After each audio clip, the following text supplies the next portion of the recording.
পারি না, মেনে নিতে পারি গরিব হয়ে জন্মটাকে আমি মেনে নিতে পারি, গরিব হয়ে মৃত্যুটাকেও আমি মেনে নিতে পারি, কিন্তু গরিব হয়ে বাঁচাটাকে আমি মেনে নিতে পারবো না। তার মানে কি?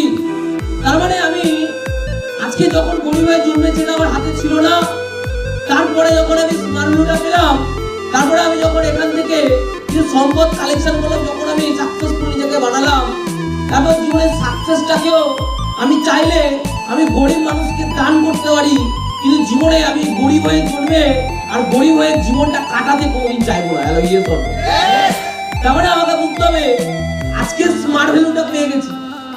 এবং জীবনে সবাই দেখো, সবাই একটা জিনিস আজকে সমাজে একটু ভালো করে দেখলে তুমি বুঝতে পারবে, সবাই একটা বেটার জিনিস করার জন্য ছুটছে।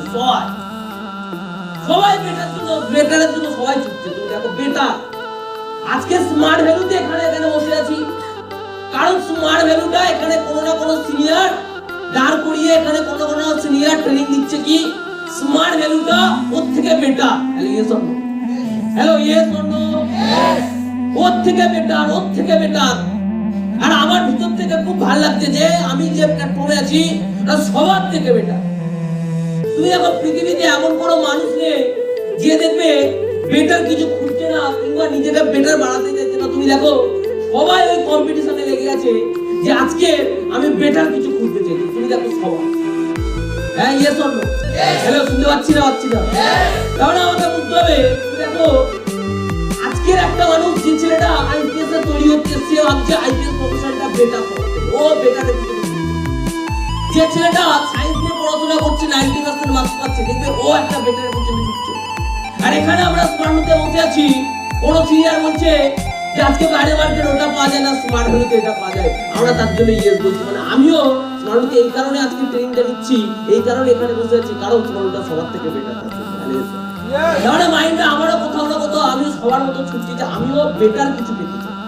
সবাই বেটার কিছু পেতে চাই, কিন্তু কেউ এটা দেখে না, সবাই বেটার কিছু পেতে চায় কিন্তু নিজেকে বেটার কোনোদিন বানাতে চায় না। এটা হচ্ছে প্রবলেম। হ্যালো বুঝতে পারছি না? কারণ স্মার্ট ভ্যালুতে যখন আমি আসিনি তখন স্মার্ট ভ্যালু অলরেডি বেটার ছিল, আজও বেটার আছে, আর কালকেও বেটার থাকবে। Hello yes or no? প্রশ্নটা হলো আমি নিজেকে কতটা বেটার বানাতে পারলাম। হ্যালো প্রত্যেকে বুঝতে পারছি না?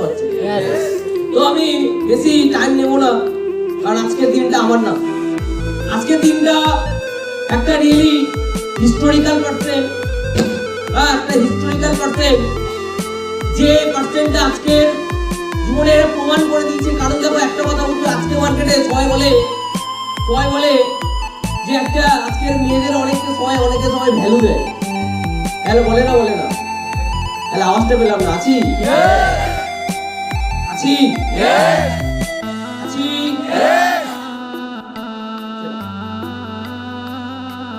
Hello good morning. তার মানে আমাকে বুঝতে হবে যে যখন হল ব্যাকআপ থাকে, যার মানে অ্যাকচুয়ালি আওয়াজটা যেখান থেকে বেরোয়, মানে সেই আওয়াজ যেখান থেকে বেরোয় তার মধ্যে আমরা এখানে কেউ থাকতাম না, তাই তো? এটা প্রমাণ। তাহলে কোথায় প্রমাণ পাচ্ছি? যদি ওই হলের মধ্যে যেখান থেকে আওয়াজটা বেরোতো, যদি আমি ওখানে ওটা আমি ছিলাম, তাহলে আওয়াজটা এখানে থাকা উচিত। Hello yes or no? Hello yes or no? আমাকে এটা বুঝিয়ে দিতে হবে যে এখানে হল ভাঙা বলে কিছু নেই, আমি একাই 100। হ্যালো বুঝতে পারছি না? আমার এক কথায় 100 কথা সমান। Hello yes or no? আমি একাই 100, এটা বুঝিয়ে দিতে হবে। হ্যালো বুঝতে পারছি? দেখো সমাজ একটা কথা বলে যে আজকে একটা মেয়েকে ভ্যালু দেওয়া হয়। আমি তোমাকে বলি, একটা ট্রেনে করে যাচ্ছে একটা মেয়ে আছে, আমি তাকে উঠে তাকে সিটটা দিলাম, কেন? আমি মনে করছি মেয়েটাকে আমি ভ্যালু দিলাম না। আমার চোখে ভ্যালু দেওয়া, কিন্তু ওটা ভ্যালু দেওয়া না, ওটাকে বলা হয় করুণা করা। Yes or no? কারণ আমি ছেলে, আমি দাঁড়িয়ে যেতে পারবো, মেয়ে দাঁড়াতে পারবে, তার জন্য বসতে জায়গা দিলাম। এটা ভ্যালু দেওয়া বলে না, করুণা করা বলে। Yes or no? তার মানে আজকে সমাজ যাকে বলে আমি ভ্যালু দিচ্ছি, অ্যাকচুয়ালি এটা ভ্যালু না, এটা করুণা করা। আর আজকে আমার একটা পার্সেন্টকে আমি রাখবো, যে পার্সেন্টটা করুণার মমতাজ না। হ্যালো বুঝতে পারছি না?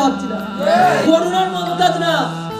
আজকের হাজার পরিস্থিতিকে ফেস করে, হাজার কঠিন সিচুয়েশনকে কাটিয়ে, হাজার মানুষের নেগেটিভ কথা শোনার পরেও জীবনে একটা লিডারের সবথেকে বেস্ট কোয়ালিটি এটাই হয়, হাজারটা নেগেটিভ কথাটা চিবিয়ে হজম করে দিয়ে আবার ব্যবসা করতে পারে, তাকে লিডার বলে। আজকে ওই পার্সেন্টটা হাজার হাজার এরকম নেগেটিভ কথা, তুই মেয়ে তোর দ্বারা হবে না, তুই মেয়ে তোর দ্বারা বলবা পারবি না, তুই আজকে তুই সংসার করার জন্য তৈরি, হাজার হাজার কথা শোনার পরেও চিবিয়ে হজম করে দিয়ে আজকের এখানে এসে আমাদেরকে প্রমাণ করে দেবে, আমি যদি পেরেছি এখানে সবাই পারতে পারে, এই মানুষকে এখানে প্রমাণ করে দেবে। বুঝতে পারছি আসবে না, বলছে আমি যাবো না, বলছে আজকে বলছে আজকে এতটা কষ্ট করে জীবনে যখন স্ট্রাগল করেছি, হার্ডওয়ার্ক করেছি, সমাজের সাথে লড়েছি, আর সমাজের সাথে লড়ে যখন চেষ্টা করছি আরো দুটো মানুষকে লড়াই শেখাবো, কিন্তু দেখতে পাচ্ছি সামনের মানুষটাই শেখার মতো জায়গাতে নেই, তাহলে আমি যেতে পারবো না। বুঝতে পারছি না? দেখবে একটা ডাক্তারও একটা কথা বলে দেয়, যার বাঁচার মানসিকতা নেই তো আমার দ্বারাও কিছু হবে না। বুঝতে পারছি না? তো আজকের জীবনে যদি ভিতর থেকেই না ইচ্ছা থাকে যে জীবনে আমি জীবনে শিখবো ওই মানুষটার থেকে, তো ওই মানুষটা কোনোদিন এসে আমাকে শেখাতে পারবে না। বুঝতে পারছি? আজটা পাবো সবার থেকে। একটা স্বপ্ন ছিল, বললে বিলিভ করবে না, একটা স্বপ্ন ছিল, কারণ এই মানুষটা এমন না যে এখানে প্রথম থেকেই হাজার হাজারের টিম ছিল, এরকম না। তুমি জানবে না, একটা মেয়ে, তুমি একটা বিলিভ করো, একটা মেয়েকে তুমি দেখো বিজনেসটা তাকে করতে গেলে তুমি দেখবে তাকে রিয়েলিটি অনেকটা প্রবলেম হচ্ছে। রিয়েলিটি অনেকটা প্রবলেম কেন? প্রবলেমটা সমাজের মানুষের থেকে পরে আসে, কিন্তু আগে আসে নিজের বাড়ি, আগে আসে নিজের বাড়ি থেকে। তো আমাকে বলতে হবে আগে ওই প্রবলেমগুলো ফেস করাটা অতটা ইজি না।